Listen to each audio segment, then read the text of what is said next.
gotta buckle up for this one.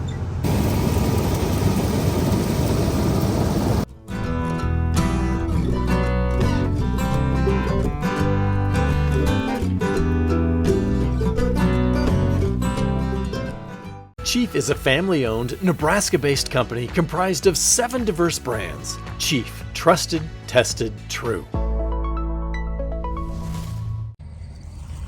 Good morning, everybody. Day 3 of harvest. And I have a ratchet out, which is not a good sign. I'm going to be doing my best to be putting out as many videos as possible. Is it going to be a video of the day? I don't know, but I'm going to try my best to do that. Starting out the morning with a little bit of a fix. We're on the bean head. Do you see that right there? 2 broken sickles. Unfortunately, they come in sets of 2, like these are connected and these are connected, and it just so happens that the ones right next to each other are broken. That's unfortunate. To get this out, I need to take this off, and then they just lift right out after I take out these bolts, and then I just set a new one on, throw the bolts through, and put that back on. Relatively easy fix.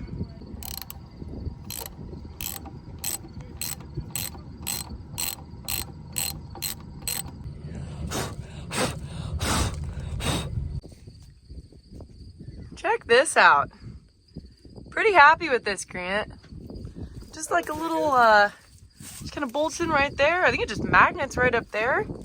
And look at all that debris it's keeping from the hydraulic lines. Nice California duster you got in there. Wow. Nifty. This morning was super foggy and wet. The humidity was 97%, which in my mind, that pretty much means raining, right? And it was about 60 degrees, and now it's 11 o'clock, and the weather has turned. There's a little bit of a breeze, the sun is shining in full force, and it's supposed to be 95 degrees again today, which is crazy. So we're just getting things ramped up and ready for day 3 of harvest 2023.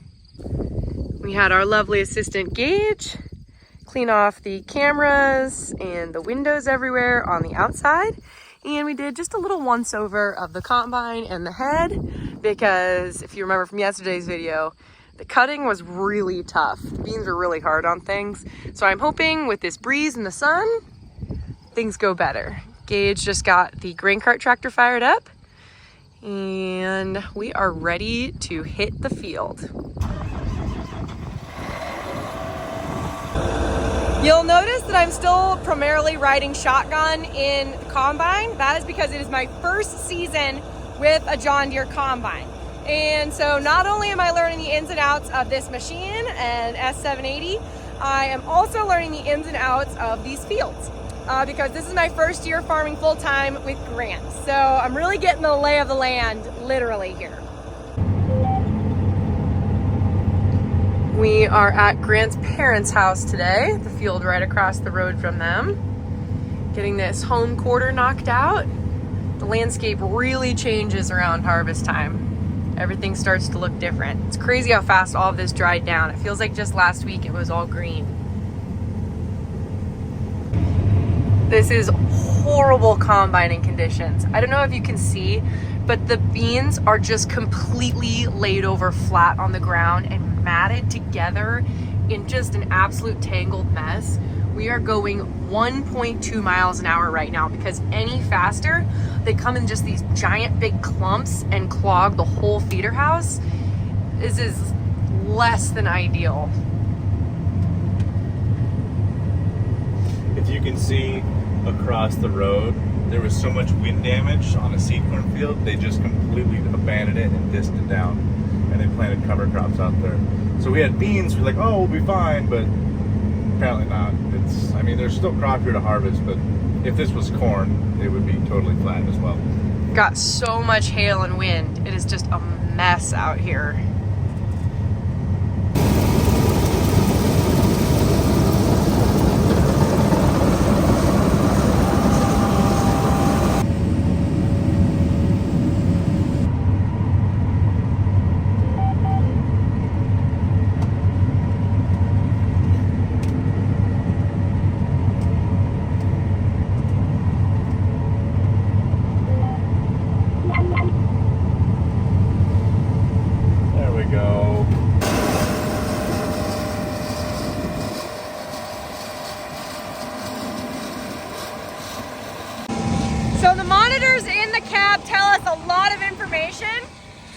I'm back behind the combine to see if we're losing any out the back.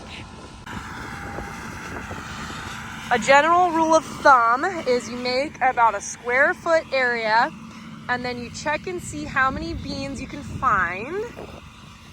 Let's see here, in that square foot. 4 beans per square foot equal a 1 bushel per acre loss. And then you do this check along a whole expanse here. Look at all the little fuzzies running around. They're everywhere. It's no wonder these things are harvesting really tough. Not only are they blown over, but do you see how green this stuff is? There is still a lot of moisture in these, but the beans themselves are super dry. It's like silage back here. I'm also going to check the ground underneath some beans that haven't been harvested yet, just to see if the small amount of losses that I did find on the ground over there were from the combine or were they already here. So I'm just gonna check around and make sure that these bean pods haven't split open prematurely and dropped their contents onto the ground. So as you can see, the actual pods are really dry, and all you have to do is just kind of touch them and the beans fall out right in your hand.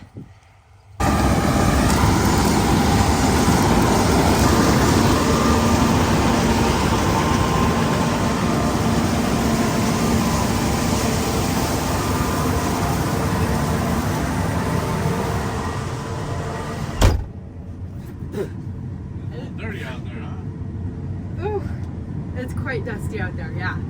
The most I found was 4 beans in square foot, and I checked all along the head. So it actually looks pretty good out there. I will say, it is like you are chopping silage. What you're throwing out the back of the combine is so wet. Really? Yeah. It's like heavy. Like soggy. That's why I'm going 1.7 miles an hour. I know a lot of you guys don't harvest soybeans, but it's really bad. It's really, really slow. I would say we should be going more like 4, 5, or 6 miles an hour. Not that fast. At least 3.5. At least 3.5 miles an hour.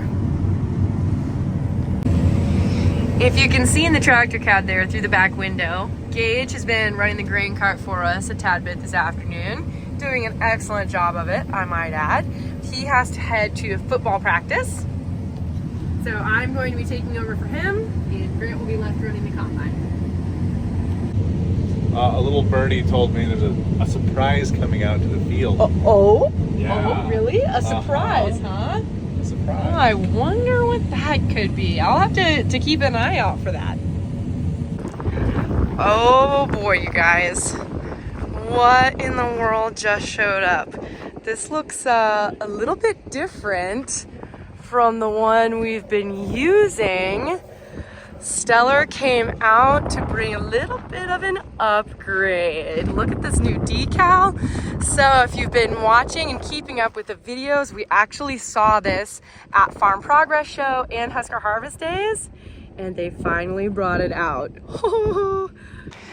Stellar has been so nice to let us use this trailer for over a year now, which is crazy. Thank you, Gage.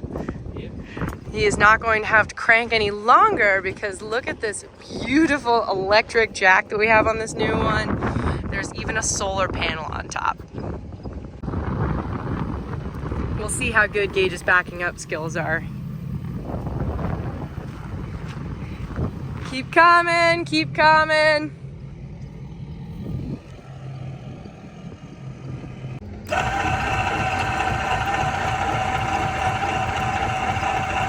There's no scale in this grain cart, but I have probably about 65,000 pounds on there. Does anybody remember the really unfortunate grain cart incident of, what was that, 2020, 2021? If you're new to the channel, you should really go back and watch that video. I believe it's entitled, I Spilled the Beans. I think I was wearing a purple shirt that day, if I had to guess. And I made the mistake of starting my PTO, like an auger running, while the auger was over the cab of the semi-truck. Spilled beans literally everywhere. It happened right as I was waving to our neighbor / landlord that was driving by.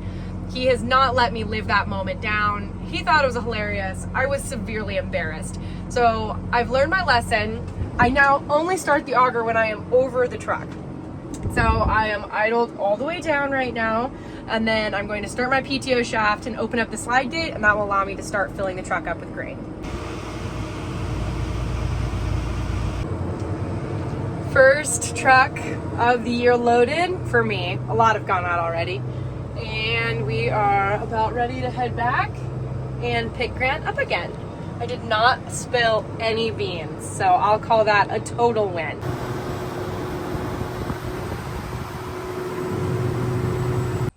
I hitched a ride from my mother-in-law, got brought back to Grant and I's house, and I'm going to be grabbing our Peterbilt and bringing it to the field that Grant and I are harvesting at, because trucks are full and my grain cart is almost full. So hopefully this thing starts and we can bring it back to the field. Okay.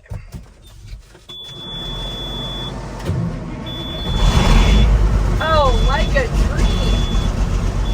Beautiful. Let her air up for a little bit before we hit the road. Woo! The AC works nice in here. This is awesome.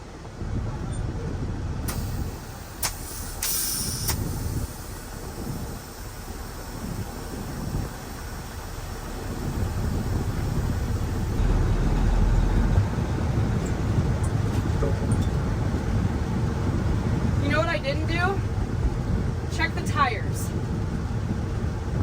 Good thing I'm not going too far.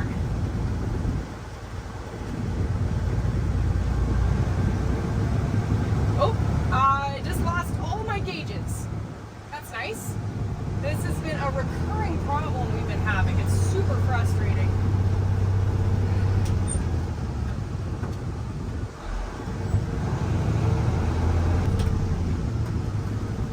Come on. Come on. Right in the middle of the intersection.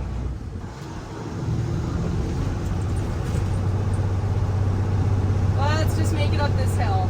I don't even have a load on. My trailer's empty. I don't know why I don't have any gauges. Okay, let's go from 3rd to 4th. There we go. Now we're trucking. Let's go 4th. High, 5th. There we go. Might want to buckle up for this one.